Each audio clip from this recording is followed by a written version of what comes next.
1971 সালে চুক্তিভিত্তিক মুক্তিযুদ্ধের মাধ্যমে আমাদের দেশকে ধর্মহীন এক রাষ্ট্র বানানোর গভীর যে চক্রান্ত ভারত শুরু করেছিল তার শেষের কাজটা করছেন শেখ হাসিনার হাত ধরে।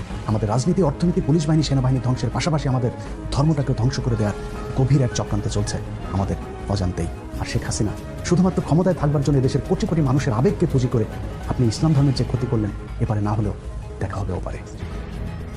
এটা একাদশ জাতীয় সংসদের ধর্ম মন্ত্রণালয় সম্পর্কিত স্থায়ী কমিটির একটি সরকারি নথি, যেখানে ওয়াজ মাহফিল বন্ধের জন্য একটি সুপারিশ পাঠানো হয়েছে সব জেলাগুলোতে। সব জেলাতেই সুপারিশ পালিত না হলেও যেসব জেলাতে উগ্রপন্থী ভারতীয় দালালেরা প্রশাসনে আছেন সেখানে ঠিকই বাস্তবায়িত হয়েছে। চরম মুসলিম বিদ্বেষী সরকারি কর্মকর্তা সাতক্ষীরা জেলার সহকারী কমিশনার ইন্দ্রজিৎ সাহা স্বাক্ষরিত একটি চিঠিতে দেখা যায়, সাতক্ষীরা জেলার পুলিশ সুপার সহ সকল উপজেলা নির্বাহী অফিসার ও সাতক্ষীরার সকল থানার ভারপ্রাপ্ত কর্মকর্তাদেরকে উক্ত নির্দেশ পালন করতে বলা হয়েছে। তাহাজ্জুদী প্রধানমন্ত্রীর দেশের ধর্ম মন্ত্রণালয়ের এমন সিদ্ধান্তের অজুহাত হিসেবে শব্দ দূষণকে দাঁড় করানো হলেও চিঠিতে সুনির্দিষ্টভাবে শুধুমাত্র ওয়াজ মাহফিলে মাইক বাজানোর ব্যাপারে আপত্তি তোলা হয়েছে। এখন প্রশ্ন হলো, শব্দ দূষণ কি শুধুই ওয়াজ মাহফিলের মাইক থেকেই হয়?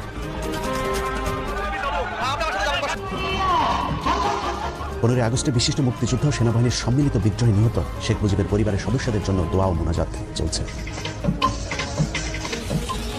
যাই হোক, আওয়ামী লীগের ধর্ম আলাদা, তাদের নবীও আলাদা। যৌক্তিক কারণে তাদের মোনাজাতের ধরন আলাদা হবে, সেটাই স্বাভাবিক। কিন্তু সমস্যা হলো, এখানেও তো উচ্চ শব্দে মাইক বাজানো হয়েছে, সেটা নিয়ে তো কোনো সমস্যা হয়নি।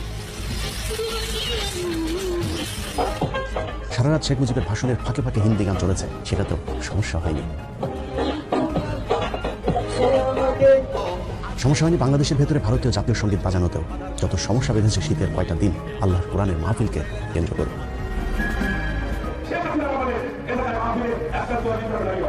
সরকার এরই মধ্যে বেশ কিছু জনপ্রিয় আলেমকে কালো তালিকাভুক্ত করেছে। যে কজন ময়দানে আছে তাদের উপরেও মাঝে মধ্যেই ঘটছে হামলার ঘটনা।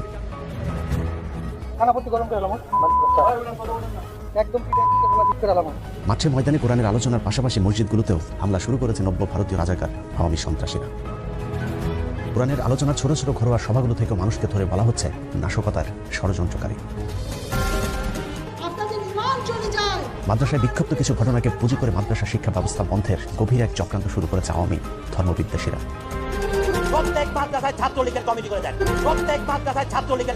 বাংলাদেশ থেকে ইসলামকে ধ্বংস করে দেওয়ার চক্রান্তের অংশ হিসেবে বাংলাদেশের শিক্ষা ব্যবস্থায় নাস্তিক্যবাদ প্রতিষ্ঠার লক্ষ্যে 2013 সালে প্রফেসর মোহাম্মদ মোস্তফা কামাল উদ্দিনকে সরিয়ে ভারতীয় এজেন্ট নারায়ণ চন্দ্র শাহকে জাতীয় শিক্ষাক্রম ও পাঠ্যপুস্তক বোর্ডের চেয়ারম্যান নিযুক্ত করা হয়।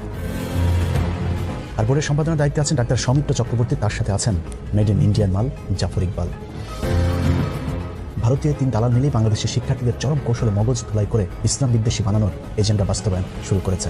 শিক্ষার নামে কুশিক্ষা দিয়ে কিভাবে শিক্ষার্থীদের মগজ ধোলাই করা হচ্ছে সেটা একটু দেখা যাক।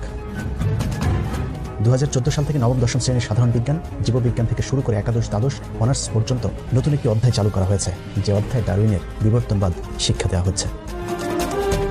এই অধ্যায়ের মূল বিষয় হলো মানুষ একসময় বানর, শিম্পাঞ্জি থেকে বনমানুষ হয়ে তারপর সেখান থেকে আধুনিক মানুষে রূপ নিয়েছে। এই আজগবি কথা আমরা দীর্ঘদিন ধরে শুনে আসলেও এবার কৌশলে সেটাকে বৈজ্ঞানিক সত্য হিসেবে প্রতিষ্ঠিত করবার চেষ্টা চলছে। প্রসঙ্গতে শিক্ষার্থীদের মনে প্রশ্ন আসতে পারে, তাহলে বানর বা শিম্পাঞ্জির মতো মানুষের লেজ কেন নেই? সে বিষয়টি পরিষ্কার করতে বইয়ের 104 নম্বর পৃষ্ঠায় একটি চিত্র এঁকে বোঝানো হয়েছে বাহ্যিকভাবে মানুষের লেজ না থাকলেও মেরুদণ্ডের শেষ প্রান্তে কক্সিক্স নামক একটি অঙ্গ বা লেজ আছে। জাফর ইকবাল, শাহরিয়ার কবির, মুনতাসির মামুনদের প্যান্ট খুলে চেক করলে হয়তো সেটা অংশবিশেষ পেলে পাওয়াও যেতে পারে। কোমলমতি শিক্ষার্থীদের কত বড় ডাহা মিথ্যা শিক্ষা দেওয়া হচ্ছে তার প্রমাণ বইয়ের 112 নম্বর পৃষ্ঠায়, যেখানে বলা হয়েছে পৃথিবীর সকল বিজ্ঞানীদের নিয়ে নাকি একটি জরিপ করা হয়েছিল। সেই জরিপে বিজ্ঞানীদের প্রশ্ন করা হয়েছিল, পৃথিবীর এই পর্যন্ত যত বৈজ্ঞানিক তত্ত্ব বের হয়েছে তার মধ্যে সর্বশ্রেষ্ঠ তত্ত্ব কোনটি? সব বিজ্ঞানী নাকি বলেছেন সর্বশ্রেষ্ঠ তত্ত্ব ডারউইনের বিবর্তন তত্ত্ব। একই ভৌতিক দাবি কথিত বিজ্ঞান মনস্ক লেখক জাফর ইকবাল নিজেও প্রচার করে চলেছেন। বিবর্তনের যে থিওরি সেটা হচ্ছে পৃথিবীর সবচেয়ে গুরুত্বপূর্ণ সায়েন্টিফিক থিওরি। ডারউইন যেটা বলেছেন সেটা হচ্ছে গিয়ে বিবর্তনের থ্রু একটা প্রাণী জন্ম নিয়েছে, সেই প্রাণীর একটা ব্রাঞ্চ হয়েছে মানুষ, একটা ব্রাঞ্চ হয়েছে শিম্পাঞ্জি, একটা ব্রাঞ্চ হয়েছে ওরাংউটাং, আর একটা ব্রাঞ্চ হয়েছে গরিলা, বুঝেছো? অলরাইট, এবং তাদের একটা ব্রাঞ্চ হয়েছে বানর। কাজে বানর এবং মানুষ একই প্রাণী থেকে ইভলভ করেছে, বুঝেছো? দর্শক, মানুষের আদিপিতা বানর কিনা সেটা বৈজ্ঞানিকভাবে এখনো প্রমাণ হয়নি, কিন্তু জাফর ইকবালের আদিপিতা যদি বানর হয়েও থাকে তারপরে অনর হয়ে আমি বলবো মহান রাব্বুল আলামিন আমাকে সৃষ্টি করেছেন, আমি আশরাফুল মাখলুকাত। যুক্তরাষ্ট্রের ডালাসে দ্য ইনস্টিটিউট ফর ক্রিয়েশন রিসার্চের বিজ্ঞানীরা ডারউইনবাদের মতবাদকে নাস্তিক তৈরির তত্ত্ব হিসাবে আখ্যা দিয়েছেন। তাদের মতো এটি একটি রাজনৈতিক মতবাদ যা মানুষকে ধর্মহীন করে যৌনতা, সমকামিতা সহ নানা অপরাধের দিকে ধাবিত করছে।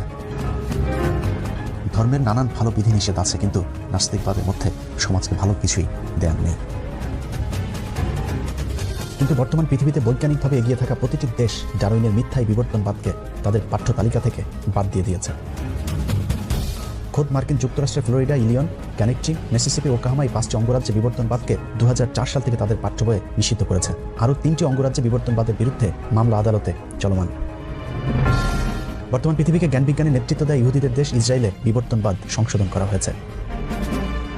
বিজ্ঞানে এগিয়ে যাওয়া আরেক দেশ তুরস্কে বিবর্তনবাদ পড়ানো একেবারে নিষিদ্ধ।